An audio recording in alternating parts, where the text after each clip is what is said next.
मेरी बेटी ने मुझे अपने घर पर अपने मदद के लिए बुलाया था। जैसे ही मैं उसके घर पहुंची, दामाद ने मेरी स्वागत सत्कार शुरू कर दिया। एक बार तो आधी रात को दामाद अचानक मेरे कमरे में आया। मेरे बगल में आकर उसने मेरी चादर के ऊपर से हाथ फेरते हुए कहा, सासू माँ, आपकी बेटी अब बहुत थकी हुई है, अब वह पुरानी लगने लगी है, अब आप ही मुझे खुश रख सकेंगी। दामाद ने मुझे सांस लेने का भी समय नहीं दिया। वह रात से लेकर सुबह के 3 बजे तक लगातार। नमस्ते दोस्तों, आज की इस कहानी में आपका स्वागत है। मेरा नाम राधिका है और आज मैं आपको अपना और अपनी बेटी की कहानी सुनाने जा रही हूं, तो दिल को थाम कर सुनिएगा। मेरी बेटी को उसके ऑफिस के काम से घर के कामों के लिए समय नहीं मिल रहा था। एक दिन उसका मुझे फोन आया और उसने कहा, माँ, मुझे घर के कामों में आपकी बहुत जरूरत है, कुछ दिन मेरे पास आओगी क्या? बेटी की चिंता में मैं तुरंत उसके घर चली गई। मुझे देखते ही बेटी से ज्यादा दामाद खुश हो गए। वे मेरी इतनी सेवा सत्कार क्यों कर रहे थे, ये मुझे समझ नहीं आ रहा था। लेकिन दामाद अचानक से बदल गए थे। मुझे देखते ही मेरी बेटी ने मुझे गले लगाया। उसके पीछे दामाद ने भी मुझे गले लगाया। इससे पहले उन्होंने कभी मुझे इस तरह से गले नहीं लगाया था। अचानक उनमें इतना बदलाव कैसे आ गया, ये मेरी समझ में नहीं आया।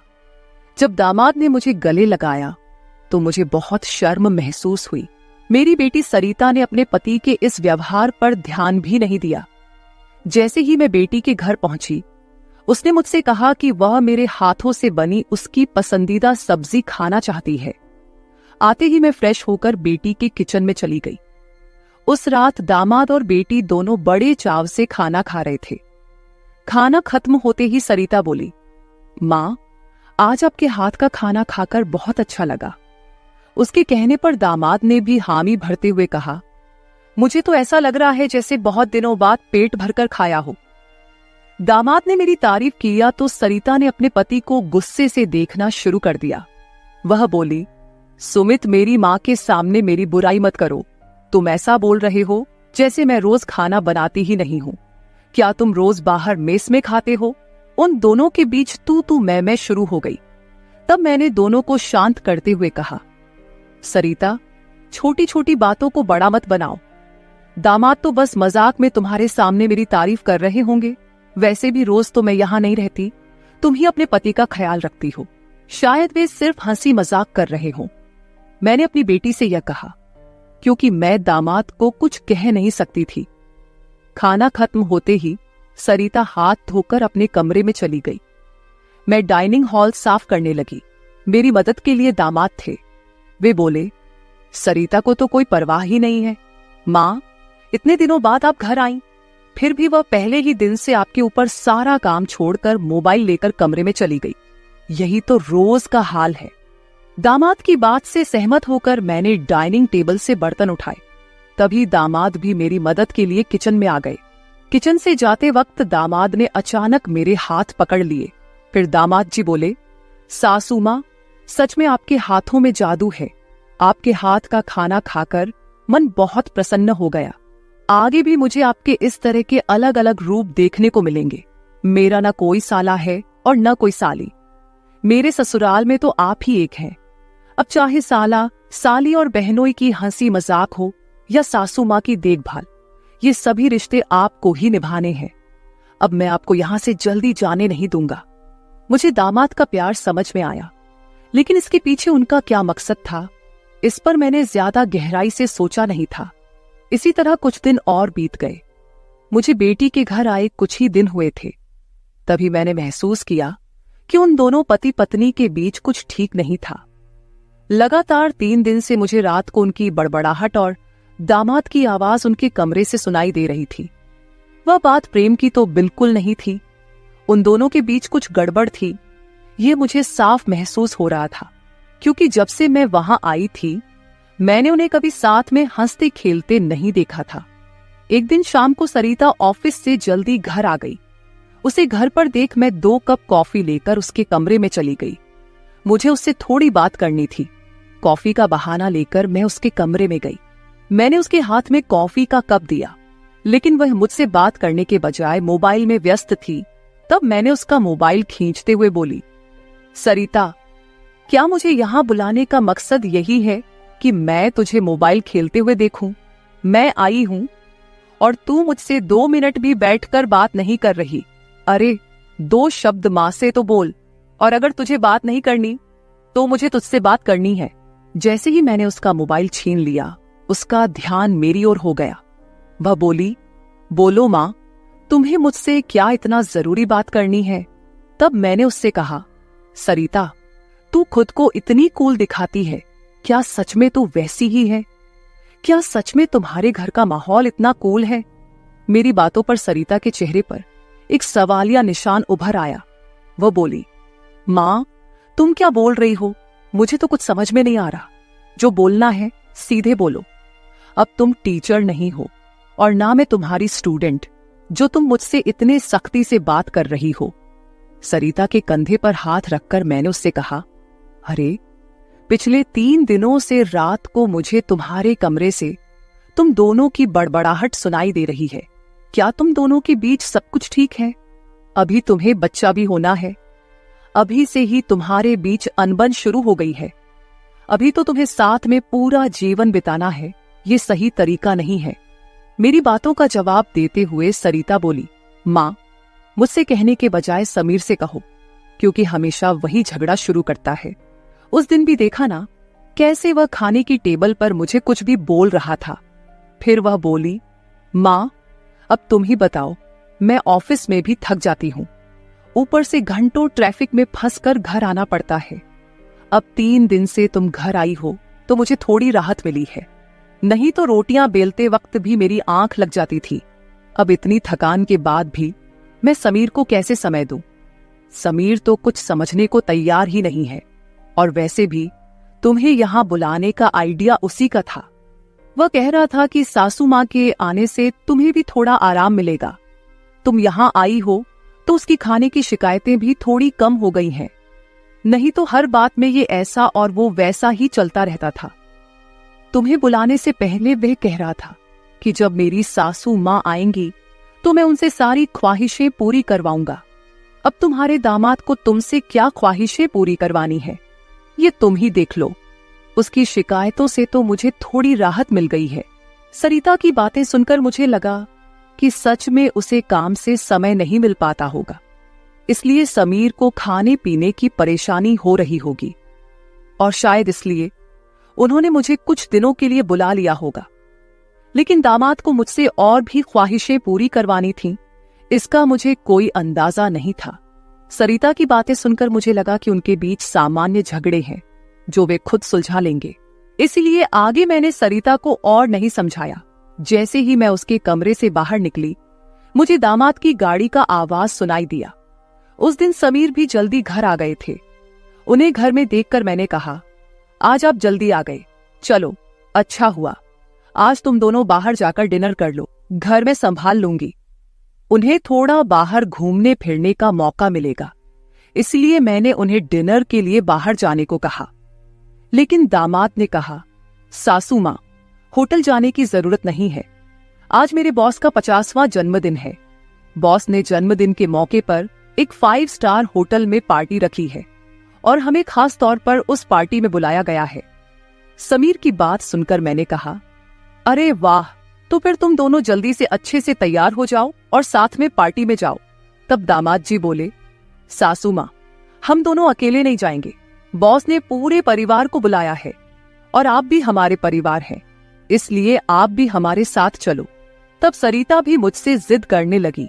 उसने कहा, मां, घर पर तुम अकेले बैठी क्या करोगी? तुम भी हमारे साथ चलो, तुम्हें भी अच्छा लगेगा। एक तो जब से तुम यहाँ आई हो, मैं तुम्हें कहीं बाहर घुमाने भी नहीं ले जा पाई। मैं छुट्टी लूंगी तो लूंगी, पर अभी तो तुम हमारे साथ बाहर चलो, कम से कम तुम्हारा भी मन थोड़ा हल्का हो जाएगा। उन दोनों का इतना जोर बढ़ गया कि मुझे भी उनके साथ जाने के लिए तैयार होना पड़ा। मैं हमेशा कहीं भी जाती थी तो अपने साथ 1-2 पार्टी वियर कपड़े रखती थी। इस बार भी मैंने पिंक रंग की नेट वाली साड़ी साथ रखी थी। मैंने वही साड़ी पहनकर अच्छे से तैयार होकर कमरे से बाहर आई। जैसे ही मैं बाहर आई, दामाद मुझे लगातार देखने लगे। वो मुझे ऊपर से नीचे तक नजर फेरने लगे। उन्होंने कहा, आज आपको सासू माँ कहने में मुझे शर्म आ रही है, क्योंकि आप किसी भी तरह से उम्र दराज नहीं लग रही हैं। आज तो आप किसी हीरोइन से कम नहीं लग रही हैं। दामाद की बातों पर मुस्कुराते हुए मैं बाहर गाड़ी के पास चली गई। कुछ देर बाद घर को लॉक करके बेटी और दामाद भी बाहर आ गए। दामाद मेरी तारीफ कर रहे थे, लेकिन सरिता का ध्यान उस पर नहीं था। लेकिन जैसे ही पार्टी में गए और दामाद के बॉस हमारे पास आए, उन्होंने मुझे देखकर समीर से कहा, समीर, तुम्हारी साली तो बहुत ही सुंदर है। इस पर समीर कुछ बोलते उससे पहले ही सरिता बोली, बॉस, ये समीर की साली नहीं है, ये तो माँ है, ये समीर की सास है। हमारे रिश्ते को सुनकर बॉस चौंक गए। उन्होंने कहा, आपकी खूबसूरती और जवानी को देखकर ऐसा बिल्कुल नहीं लगा कि आप सासू माँ हो सकती हैं।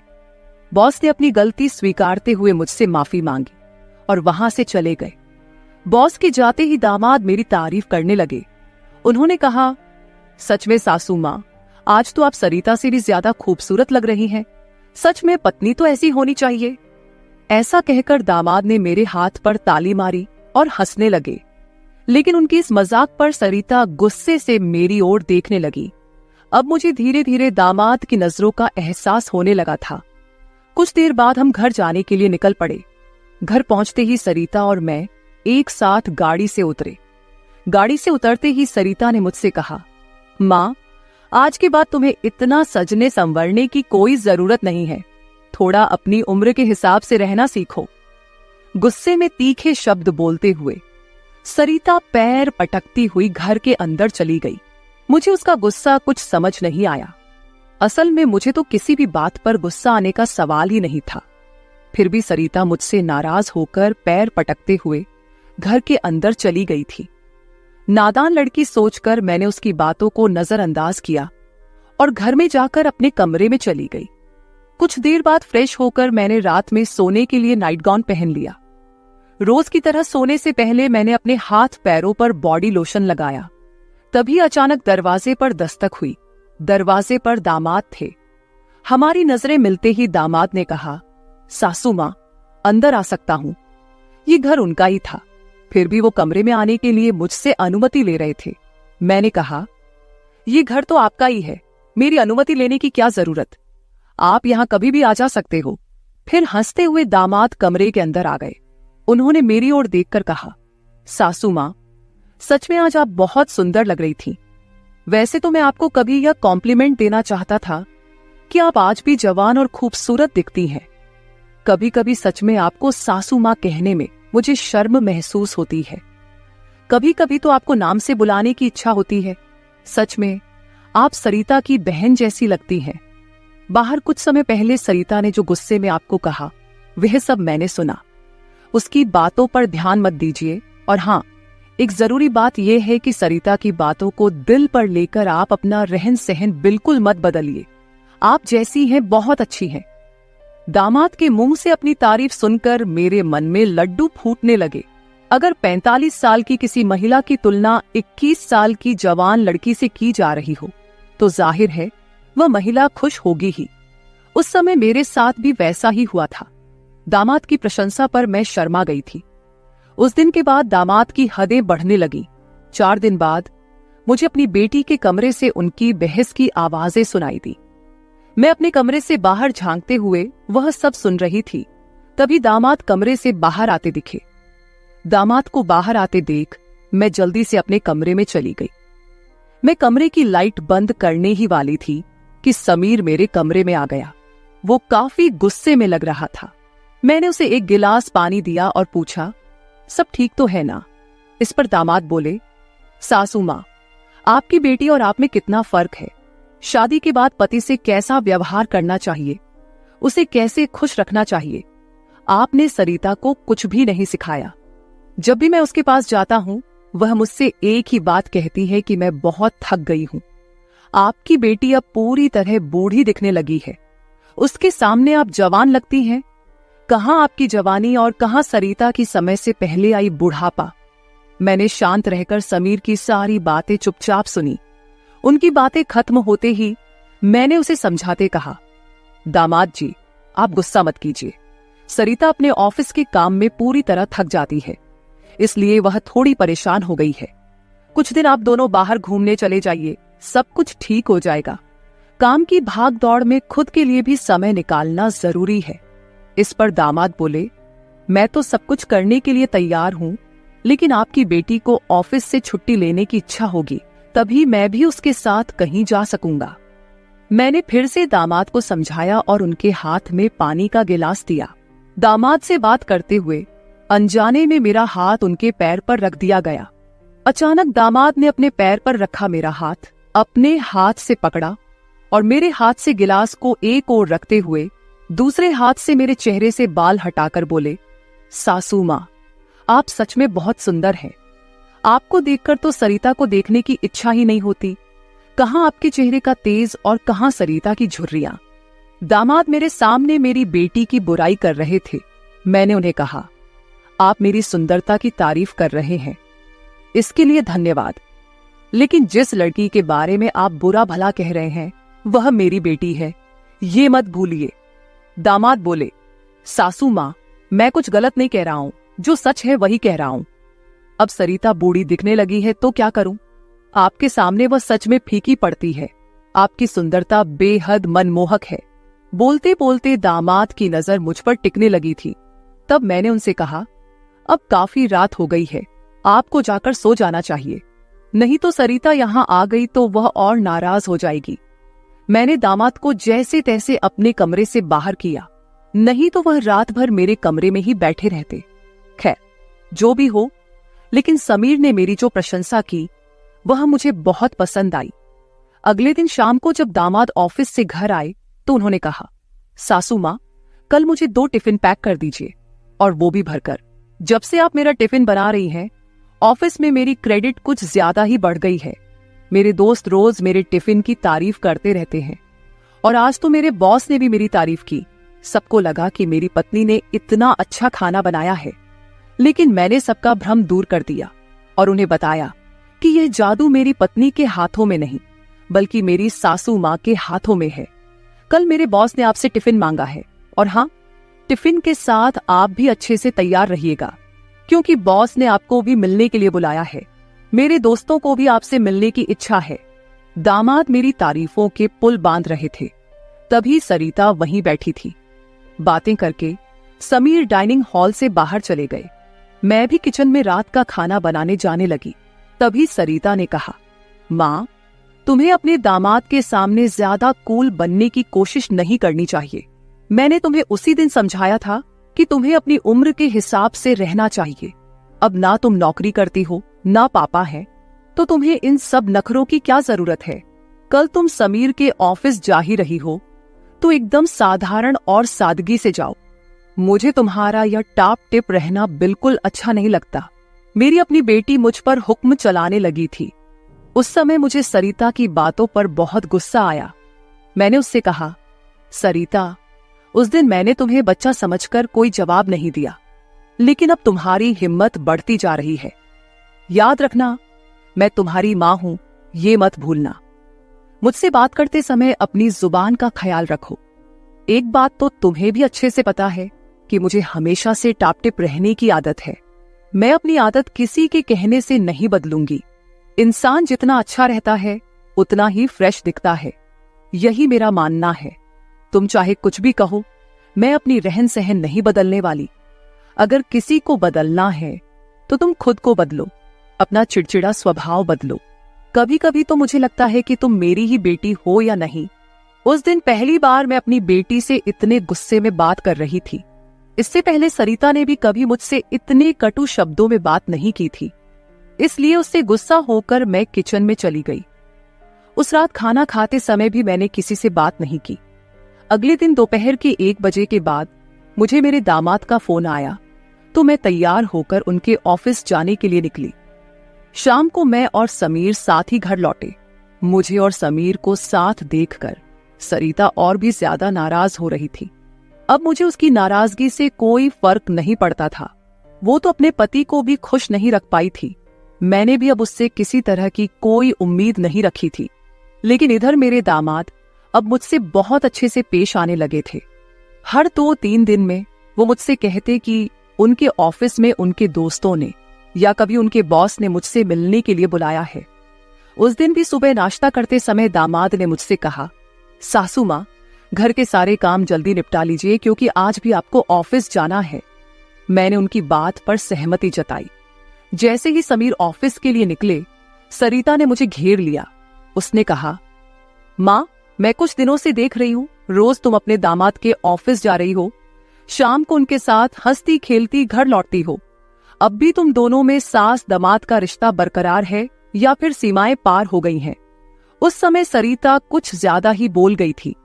मैंने उस पर जोर से चिल्लाई, फिर भी उसे कोई फर्क नहीं पड़ा। उसने कहा, मुझ पर चिल्लाने की बजाय एक बार यह सोचो कि तुम्हारा और तुम्हारे दामाद का रिश्ता किस मोड़ पर जा रहा है। अगर मेरी बात समझ में नहीं आई तो तुम यहां से जा सकती हो। उसकी बातें सुनकर मेरी आंखों से आंसू बहने लगे। मेरे आंसुओं की परवाह किए बिना सरिता ऑफिस चली गई। उसके बाद 5 घंटे बीत गए, लेकिन मैं अपने कमरे में बैठी आंसू बहाती रही। समीर के लगातार फोन आ रहे थे, लेकिन मैंने फोन उठाने से इनकार कर दिया। रास्ते में दूरियां आ रही हैं। अब मुझे भी यहां आए काफी दिन हो गए हैं। मैं अपनी बेटी का घर नहीं तोड़ना चाहती। आप अपने जीवन में खुश रहिए, अब मुझे यहां से जाना चाहिए। मैं फिर से अपना बैग पैक करने लगी। तभी दामाद ने मुझे अपनी ओर घुमाए। फिर मेरे कंधे पर हाथ रखकर उन्होंने कहा, सासू माँ, जरूर सरिता ने आपको कुछ बुरा भला कहा होगा। मैंने आपको पहले ही समझाया था कि उसकी बातों पर ध्यान न दे। वह मूर्ख है, उसे खुद को संभालना नहीं आता। मुझे तो लगता कि आपकी बेटी आपसे जलने लगी है। जो लोग जलते हैं वे दुआ नहीं देते, इसलिए आपको भी बेफिक्र होकर ठाठ से रहना चाहिए। समीर मुझे हंसाने की कोशिश करने लगे। मेरी आंखों में आंसू देखकर उन्होंने मेरे आंसू पोंछे और कहा, किसी की बातों से इतना हताश मत होइए, मैं आपके साथ हूं। उनके बोलने में एक अलग ही प्यार था। उस दिन के बाद से रोज रात को जब सरिता सो जाती, समीर मेरे कमरे में आने लगे। अब उनका मेरे कमरे में आना मुझे खटकता भी नहीं था, क्योंकि हमारा रिश्ता एक अलग ही मोड़ पर जाने लगा था। अब समीर मेरे सिर्फ दामाद नहीं रहे। 4-5 दिन से समीर मेरे कमरे में आ रहे थे। कुछ दिन बाद अचानक मेरे मन में ख्याल आया कि अगर सरिता को यह सब पता चल गया तो, इसलिए मैं समीर के सामने यह सवाल रखी। मैंने कहा, समीर, तुम रोज रात को सरिता की नजरों से छुपकर मेरे कमरे में आते हो, लेकिन क्या तुम पक्का करते हो कि वह गहरी नींद में होती है? अगर तुम्हारी लापरवाही के कारण सरिता अचानक मेरे कमरे में आ गई और उसने यह सब देख लिया तो क्या होगा? इस पर समीर ने कहा, सासू माँ, कभी न कभी हमें इस स्थिति का सामना करना ही होगा। जो काम मेरी पत्नी को करना चाहिए था वह आपने किया, इसमें आपकी क्या गलती है? उसे वक्त रहते सब कुछ समझना चाहिए था। अब वक्त उसके हाथ से निकल गया है। आप ज्यादा चिंता मत कीजिए, नहीं तो आपके चेहरे पर भी झुर्रियां आने लगेंगी। आप चिंता मत करें, बस सरिता के सामने इस रिश्ते को स्वीकार करने का साहस रखिए। हम दोनों बात कर ही रहे थे कि अचानक सरिता कमरे में आ गई। मैंने उसका नाम लिया ही था कि वह वहां मौजूद हो गई थी। हम दोनों सास और दामाद एक दूसरे को देखने लगे। सरिता तो हमें साथ देखकर हमारी ओर बस देखती ही रह गई थी। उसने कहा, मुझे तुम दोनों पर पहले ही शक हो गया था। समीर, तुम्हें क्या लगा कि तुम रोज रात को मुझे चकमा देकर जाते हो और मुझे इसका बिल्कुल पता नहीं चलता? मैं तो बस मौके का इंतजार कर रही थी, क्योंकि मुझे तुम दोनों को रंगे हाथ पकड़ना था। अब तो मैंने तुम्हारी सारी बातें रिकॉर्ड कर ली हैं और तुम्हें इस हालत में भी देख लिया है। सरिता बोल ही रही थी कि तभी समीर का फोन बजा। उसने मेरा हाथ छोड़ दिया और कमरे से बाहर चला गया। थोड़ी देर पहले जब वह मुझे समझा रहा था तो उसने मेरा हाथ पकड़ रखा था। कुछ ही मिनटों बाद वह एक शख्स को लेकर कमरे में वापस आया। वह तीसरा शख्स और कोई नहीं बल्कि समीर का बॉस था। उसे आधी रात को घर में देखकर सरिता चौंक गई। उसने बॉस की ओर देखकर कहा, आप इस समय यहां कैसे? बॉस आश्चर्यचकित होकर सरिता को देख रहे थे। तब सरिता बोली, आप यहां क्यों आए हैं ये तो मुझे नहीं पता, पर मुझे अब एक गवाह मिल गया है। वह बॉस के सामने मेरे और मेरे दामाद के रिश्ते के बारे में बकवास करने लगी। तभी समीर के बॉस यानी रघुवीर जी सरिता की ओर देखकर बोले, सरिता, तुम यह क्या बकवास कर रही हो? तुम्हें पता है तुम अपनी माँ और अपने पति के बारे में क्या कह रही हो? अब तो सरिता और भी ज्यादा बकवास करने लगी। तभी समीर उस पर चिल्लाया। उसने कहा, मैं अभी तक सब सुन रहा था। मुझे पता था कि तुम समझदार नहीं हो, इसलिए मैंने तुम्हें कुछ नहीं बताया। लेकिन अब तुम बॉस के सामने कुछ भी बकवास करने लगी हो। शायद अब तुम्हें सच बताने का समय आ गया है। मैं समीर को शांत रहने के लिए कह रही थी, लेकिन उसने मेरी एक न सुनी। वह बोला, माँ, अब और कितने दिन आप यह सब बातें छुपा कर रखेंगी? इस तरह मन मारकर जीवन को सुखमय नहीं बनाया जा सकता। जीना है तो खुले दिल से जियो। आपको किसी से डरने की जरूरत नहीं है, क्योंकि आपने कोई अपराध नहीं किया। समीर ने सरिता से कहा, सरिता, पिछले कुछ दिनों से मैं इस कमरे में आ रहा हूं, ये सच है। लेकिन मैं इस कमरे में क्यों आ रहा था, इसका कारण वो नहीं है जो तुम सोच रही हो। इसका असली कारण कुछ और ही है। मैं यहां इसलिए आता था ताकि अपने बॉस को तुम्हारी माँ के कमरे में सुरक्षित छोड़ सकूं। मैं तुम्हारी माँ के साथ नहीं, बल्कि मेरे बॉस होते थे। जिस दिन हम बॉस के जन्मदिन की पार्टी में गए थे, उस रात जब हम पार्टी से घर लौटे थे, तो मैंने तुम्हारी माँ को उनके कमरे में रोते हुए देखा था। उसी रात बॉस ने मुझसे तुम्हारी माँ का फोन नंबर भी लिया था। उस रात बॉस बार बार तुम्हारी माँ को फोन कर रहे थे। उस रात जब मैं अचानक तुम्हारी माँ के कमरे में गया, तो मैंने उनके फोन में बॉस के कई मिस्ड कॉल देखे। अगले दिन मैंने बॉस से इस बारे में पूछा, तभी मुझे सच्चाई पता चली। एक समय था जब तुम्हारी माँ और बॉस एक ही कॉलेज में पढ़ते थे।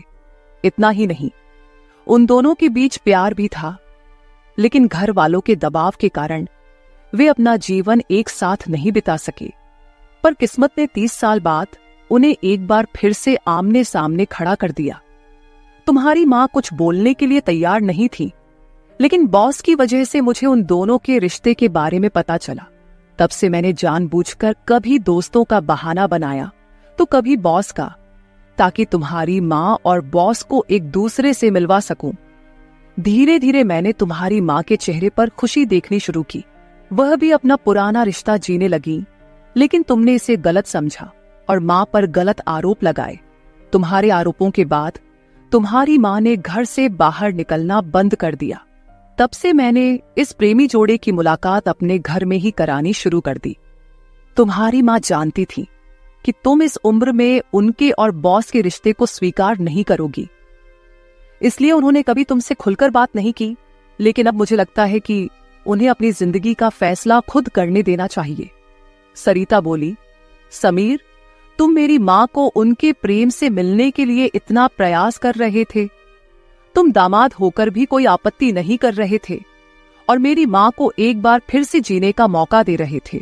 मैं आगे बढ़ी और सरिता से आंसू भरी आंखों के साथ बोली, मुझे माफ कर दे बेटी, मुझे इस उम्र में यह सब नहीं करना चाहिए था। मुझे रघुवीर से फिर से नहीं मिलना चाहिए था। लेकिन तू चिंता मत कर, सुबह होते ही मैं यहां से चली जाऊंगी। मैं रघुवीर से कभी नहीं मिलूंगी। इस उम्र में मुझे यह बातें तुम्हारे मुंह से सुनने से पहले ही मैं यहां से चली जाती हूं। मेरी आंखों में आंसू देखकर सरिता बोली, मां, मुझे माफ कर दो। मैंने तुम्हें समझा ही नहीं, ना मैंने कभी तुम्हारे अकेलेपन को महसूस किया। अब वो समय तो बीत गया, पर अगर तुम मेरे लिए जी सकती हो तो फिर मैं तुम्हारी खुशी में क्यों नहीं शामिल हो सकती। तुम्हारे समय में दादा ने तुम्हारी शादी नहीं होने दी होगी, लेकिन अब मैं उनके नक्शे कदम पर नहीं चलूंगी। मैं तुम्हें और बॉस को आपके आगे के जीवन के लिए ढेर सारी शुभकामनाएं देती हूं। बॉस मुझे मेरे पिता के रूप में स्वीकार है। बेटी की सहमति सुनकर मेरी आंखों में आंसू भर आए। रघुवीर भी मेरी तरह ही अपने जीवन में अकेले थे। अगले 3 दिनों के भीतर मेरी और रघुवीर की रजिस्टर्ड मैरिज मेरी बेटी और दामाद की मौजूदगी में हो गई। शायद ये पहली बार हुआ होगा कि एक बेटी ने अपनी माँ की विदाई की थी। मेरी विदाई के समय मैंने सरिता को एक सीख दी। मैंने उससे कहा, सरिता, पैसा सब कुछ नहीं होता, इसीलिए हमेशा पैसे के पीछे भागना छोड़कर कभी अपने परिवार पर भी ध्यान देना चाहिए। कर्तव्यों से भागकर ना तो जीवन पूरा होता है, ना ही खुशियां मिलती हैं। अब समय आ गया है कि तुम अपनी जिम्मेदारियों पर ध्यान दो। सरिता ने मुझसे वादा किया कि आगे से वो अपने घर की जिम्मेदारियों को निभाने में पीछे नहीं हटेगी। मेरी विदाई होते ही सरिता ने पूरे 20 दिनों की छुट्टी ली। शादी के 2 साल बाद मेरी बेटी और दामाद एक बार फिर हनीमून पर गए। तो दोस्तों, शादी और प्यार की कोई उम्र नहीं होती। जहां दिल मिलते हैं वहीं रिश्ते भी अपने आप बन जाते हैं। बस जरूरत होती है एक दूसरे को समझने की। तो मेरे प्यारे दोस्तों, यह थी हमारी आज की छोटी सी कहानी। आपको ये कहानी कैसी लगी कमेंट करके जरूर बताएं। अगर आप ऐसी ही और भी इंटरेस्टिंग और रोमांटिक कहानियां सुनना चाहते हो तो चैनल को सब्सक्राइब जरूर कर ले और बेल आइकॉन ऑन कर ले, ताकि आपको मेरी आने वाली नई वीडियो की सूचना तुरंत मिल सके। कल मिलेंगे एक और नई कहानी के साथ। धन्यवाद।